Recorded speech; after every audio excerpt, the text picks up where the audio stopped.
evening, everybody. Lovely to see you all here, and thank you so much for coming. And if I go on, tell me to. We'll drag you off. So, picking up where Kate left off, and thank you, ladies, by the way. I thought that was an incredible presentation, so hats off to you. But I hope you can see that I'm wearing a poppy. And what does that mean to all of you? Lest we ever forget, right? Lest we ever forget. Have we, in fact, totally forgotten what happened in the last two world wars? Because it certainly seems to me that we have, right? Now, when Kate talks about the Nuremberg trials, that's one of my hobby horses. And if I can just be personal about a moment, I'm not just a lawyer, I'm an army officer too, and I was raised in two military families, and my grandparents fought in the First World War, as did my great uncles, and my father and my uncles fought in the Second World War. And when I was a child, I was raised from the moment I could speak with that phrase, lest we ever forget. And of course I didn't really understand it to begin with, but my parents took me round the fields of the Somme, made me walk through the trenches, took me to the cemetery, the war cemeteries, where I was walking row upon row upon row upon white crosses. When I was only 7 or 8, it was actually extremely traumatizing. And I was taken to Auschwitz, and I was taken to, various other, war museums. And I was trained from the word go, not only to never forget, but also to step up. So, at 22, I signed on the dotted line, unlimited liability with my life to serve and protect my nation and my country folk, okay, standing under my oath. And when people ask me why I stood up at the beginning of this, that's precisely why. I've sworn an oath. I've sworn an oath to serve and protect you. Now, I happen to be a lawyer as well, but my main focus is to look at the situation about what's going on and identify whether, in fact, this is war. And if so, who the enemy is, what means and methods of warfare are they deploying against us, and what the hell we're going to do about it. Now, as an army officer, I'm duty bound to uphold the law of armed conflict. And as a lawyer, luckily for me, I'm capable of reading the law of armed conflict, and so I'm capable of identifying when the law of armed conflict is being breached. Now, giving medical treatment without consent freely given is a prohibited act of unlawful warfare. It amounts to a grave breach of the Geneva Convention. It's a war crime, okay? Which is why Kate is absolutely correct to then talk about the Nuremberg trials, because for those of you who know, and I'm sure most of you in here are very informed, but it horrifies me when people say, Nuremberg what? So the Nuremberg trials clearly were set up by the lawyers to bring the perpetrators to justice. And for those of you who aren't fully aware, there was a case called USA versus Karl Brandt et al., known as the medical cases, and it was the attempt to bring the key perpetrators of the German medical profession to trial for the war crimes and the genocide that they were committing. Now, do you know who the key members of the Nazi Party were? Who was the profession who had the most members of all as Nazi Party? The doctors, right? Does that horrify you? And as Kate said, euthanasia has been going on for a very, very long time, and doctors have been in on it for a very, very long time. And do you think they not know how to kill a patient? That's why there's the Hippocratic Oath, first do no harm, because it was recognized as far back as 500 BC that if you teach someone to heal, you can also teach them to kill. And clearly in the wrong hands, any medication can become a weapon. As Kate, again, they were saying with these ridiculous levels of morphine and midazolam, right? So that's why the Hippocratic Oath is there. Now, what happened in the medical cases was this. The tribunal hired a Dr. Ivy, Andrew Ivy, as their expert witness, who was a physician, and said, can you advise us, the tribunal, at what the current state of medical ethics is in respect of live human experimentation? And Dr. Ivy promulgated 6 principles conducting live human experimentation, and the tribunal in fact added on 4 more, which then became known as the Nuremberg Code. But those principles were recognised at the start of the trial as being 10 international medical principles that were already established at that time. So the Nuremberg Code wasn't a new invention that came out of the medical cases. It was a benchmark against which all the medics were then tried. But they were also tried against the law of armed conflict, because whilst the Geneva Conventions 1949 came after the war, what happened clearly was that up until that point we already had existing Geneva Conventions, the Hague Conventions, and the law of armed customs of law, because warfare's been going on for a very long time. Now, the problem was that you had these doctors that were brought to trial, and their defence was, well, we didn't really know what was going on. To which the tribunal said, you absolutely did, because you had a meeting with Hitler where you said, we've got a new vaccination campaign. Ring any bells? We've got a problem with typhus, diphtheria, jaundice, etc. So the only way we're going to sort it out is with a mass vaccination campaign, and we need some human subjects. So Hitler said, yeah, fine, take 10 from Dachau, 3 from Auschwitz, whatever, right? And what the doctors did, who were in charge of the experiment, was then just tell the camp doctors to get on with it. And the camp doctors got on with it and killed loads of people, as did the nurses. So when they were brought to trial, their defence was, well, we were ordered to do it. Now, you all know that one of the biggest things that came out of the Nuremberg trials is I'm just following orders is no defence. And indeed it isn't. You may have a defence if it's a lawful order, but nobody has the right to follow an unlawful order. And so what came out of the trials was the fact that most of the doctors were clueless about the law that governed them, as were the nurses. And so one of the aims of the Nuremberg trials was to spend 139 days in trial, going through the law and medical ethics and the public conscience, trying all these people against those benchmarks and finding them guilty or not guilty depending on the evidence. But what came out of it was what the excuses were. And when you hear the nurses' excuses, it's all the same as what's being said today. I had a job. I had elderly relatives to look after. I was being bullied. Oh, it was a terrible environment at work. You couldn't do anything to challenge any of the doctors, and we basically just did as we were told, thinking that meant that they were left off the hook. That's exactly the same narrative that's being promulgated today. And the worst thing that happened about the Nuremberg trials was that having spent 139 days in trial, having gone through all of the law and the ethics and the public conscience and set it out in about 800 pages for future generations to read, lest we ever forget, here's my evidence to you. Not a single lawyer that I'm working with anywhere in the world has read those judgments. Not a single member of the military that I am working with has read those judgments. Not a single doctor. The only nurse I know who's read them is Kate Shemirani. Well done, Kate. 900 pages. Yeah. And as you taught me, 8 tons of evidence Yeah. at the Nuremberg trials. Yeah.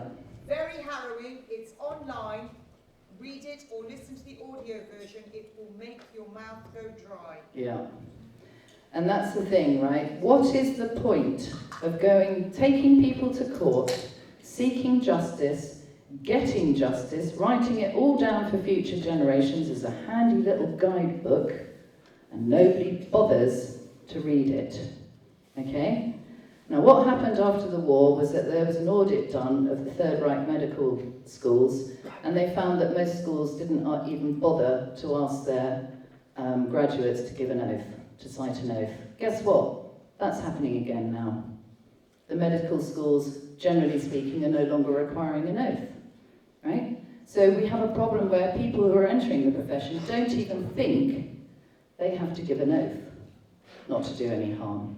right? Then you find out that not a single doctor or nurse, or indeed Boris Johnson, Klaus Schwab, Joe Biden, or any of these people who are trying to control us all, are lawyers. They weren't taught law at school. They haven't learned law on the job. So they are, in fact, lawless. That's what we're dealing with. You ask most doctors about the law of informed consent, they're clueless about it. Same with the nurses. How can they obtain lawful informed consent if they don't know the law on it? And what's worse, you say to the doctors and nurses, well, I assume you've at least read the NMC code and the GMC code. Well, no, I haven't actually. Okay, well, tell me you've read the publication called Decision Making and Consent on the GMC website, which is about 6 pages of very poorly drafted explanation of the law of informed consent, but it does cover the key cases. Surely you've read that. Oh, no, I haven't actually. Do you know the judgment of the Supreme Court case on informed consent, Montgomery and Lanarkshire Health Board, 2015? No, never read it. So I ask you, what is the point? What is the point of us lawyers, right, seeking justice on behalf of everyone, getting these judgments, for example, the Court of Appeal judgment in Portugal, November 2020, that said 97% of the PCR tests give false positive, and you cannot diagnose someone on the basis of a test. That's a Court of Appeal decision binding on all lower courts, right? You ask, did any of you know that decision? Some of you did, yeah? So I ask again, what's the point? So when people talk about taking matters to court and fighting these legal battles, why are we doing it if nobody's going to bother reading the judgments? And what do we do about the fact that all these people are in positions and they don't know the law? Now, under the international human rights instruments, which we're signatories of the UK, rights instruments such as the International Covenant of Civil and Political Rights, 1966, which specifically says you cannot give medical treatment, biological experimentations on human beings without their informed consent. Now, the UK is a signatory of that, and it also starts in the preamble saying we will uphold, promote, respect human rights. Indeed, our country is given an undertaking to do that, right? And they've given an undertaking in respect of all the human rights instruments to respect, promote, and uphold our human rights. Have our human rights been upheld? So the state is in breach. Now, my own view is that if the state was serious about human rights and the law of international humanitarian law, the rule of international humanitarian law, they would be teaching children at school the basics of human rights, the basics of consent, the basics of common law, first do no harm. What does that mean? But they don't. But what that means is that every single one of you that left school at 18 knew that you didn't know the law, and you knew when you signed your employment contract that said, I'll uphold the law, you knew you couldn't. So what does that mean? It means you've defrauded your employer. It means if you're paid out of the public purse, you've defrauded the public purse, and you've done it intentionally. You've said, give me the job, give me the money. I know I can't uphold the law, but I'll just sign the contract anyway. That's what all the doctors have done. That's what the politicians have done. That's what the teachers have done. None of them know the law. It's so clear. But the biggest group of people I want to call out tonight are the military. Because if anybody should be able to recognise prohibited acts of unlawful warfare, it should be the soldiers. Now, I've been talking on the public stage for about 18 months, 2 years, saying these are great breaches of the Geneva Convention, and surprised that I wasn't either being attacked by all these soldiers saying, oh, you're talking nonsense, of course it's not, and then giving the reason, or people starting to become alarmed because they realise it's true. But instead there's been a deathly silence, right? Nobody from the Ministry of Defence has phoned me up and said, what the hell are you talking about, Anna? No lawyer has phoned me up and said, what the hell are you talking about? Now, I've been on Zoom calls with several senior US generals, and I had one recently with General Vallely, and he said exactly what I've been saying. The first thing he said was that when he went to West Point in 1957, which is the equivalent of our Royal Military Academy, Sandhurst, he never believed that he would end up having to come out of retirement to fight the enemy within. Right? When I stood in the chapel at Sandhurst about to receive my commission, that was a scenario that never ran through my head. The second thing he said was, this is unrestricted warfare. Now, I'd found a paper by 2 Chinese generals which described exactly that. The nub of the paper was, we can't go up against the Western military might in conventional warfare. P.S. Most of that's been forbidden anyway. So, we're just going to say, it's unrestricted. We'll do whatever we like. Which would explain why, when I'm saying these are grave breaches of the Geneva Convention, they're like, yeah, we know. That's what we're doing. No big deal. So this is now the view from the peer-reviewed group of military people I'm working with around the world. This is World War III. It's unrestricted warfare. They're using silent weapons for quiet wars, which is why most people can't recognise this as warfare. Unless there's a bomb going off or they're being shot at, it can't be war, right? Now, I say to people, when they question me, they say, well, how can medical treatment without consent be a prohibited act of unlawful warfare? And I say, well, okay, go to the end of an alleyway, a stranger comes up to you and it's dark, and they've got something in their hand, and they say, I'm going to put this in you. Would you consider that to be a personal act of warfare? Most people would say yes, right? And that's because it is. There are many ways to commit war against people. Okay, so I'll wrap up, but the point about this is, what are we all going to do now that we know that the people in these positions that we trusted, our politicians, our doctors, our nurses, our teaching staff, our unions, all these people that we entrusted to recognise when our human rights and laws were being breached and to stand up and shout about it and uphold them have totally failed us. Why? Because they've accepted a job on the basis that they could uphold the law, and they damn well knew they couldn't. So what we have are all these people making these decisions, you know, like Klaus Schwab saying, you'll own nothing and be happy, and Ursula von der Leyen saying, and Boris saying, let's talk about mandatory vaccines. They're not lawyers. They have absolutely no idea what the law is, and so they're all going to carry on breaking it with impunity, right? With impunity. So you can bring as many legal cases as you like. How are you going to deal with all your fellow citizens who are lawless? They're just going to carry on. So I've got to the point where I feel a certain amount of despair, if I'm honest, because I've been on the public stage also, giving people all the law, and I still have people writing to me and messaging me saying, well, I don't really know what my rights are. Well, have they actually bothered to look them up and read them? I challenge most people. I say, I've told you loads of times, Universal Declaration of Human Rights, have you read it yet? No, I haven't actually. Have you read the Human Rights Act? No, I haven't actually. So at this point I'm getting annoyed, because if the law is out there, the human rights laws written in very plain, simple English, and people can't even be bothered to read them, let alone work out how to uphold it, I don't want to live in this society. Why would I? I'd rather go off and live in an island where I know that I won't have my human rights breached because there's nobody around me.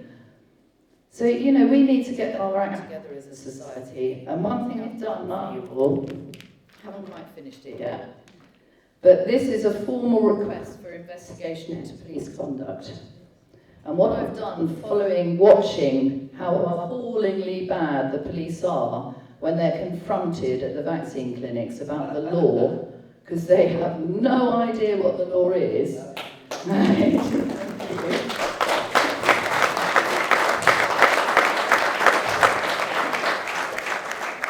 So I've drafted a formal request for investigation into police conduct, and what I do is I set out the police oath, I set out the 7 principles of public life, I set out the 9 principles of policing, and then I set out our human rights laws, domestic, European and international, and I set out the criminal law that they're breaking. And what I list in here is circa 35 crimes that are being committed. Okay, and they run from genocide, crimes against humanity and war crimes, section 6, 7 and 8 of the Rome Statute of the International Criminal Court, through to fraud, blackmail, coercion, duress, serious, premeditated murder, etc.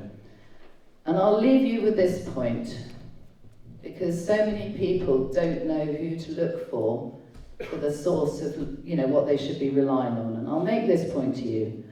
Lawyers don't go on the public record and tell you that this is genocide had they not got the evidence beyond reasonable doubt, which is the burden of proof that you have to reach to make that allegation, and that allegation having been extensively peer-reviewed by your multidisciplinary team of lawyers.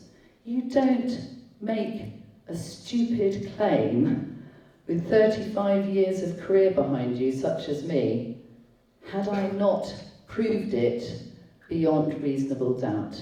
And what we lawyers are telling you is that beyond reasonable doubt, we can prove this is genocide, these are war crimes, these are crimes against humanity, this is gross negligence manslaughter, this is fraud, this is criminal fraud.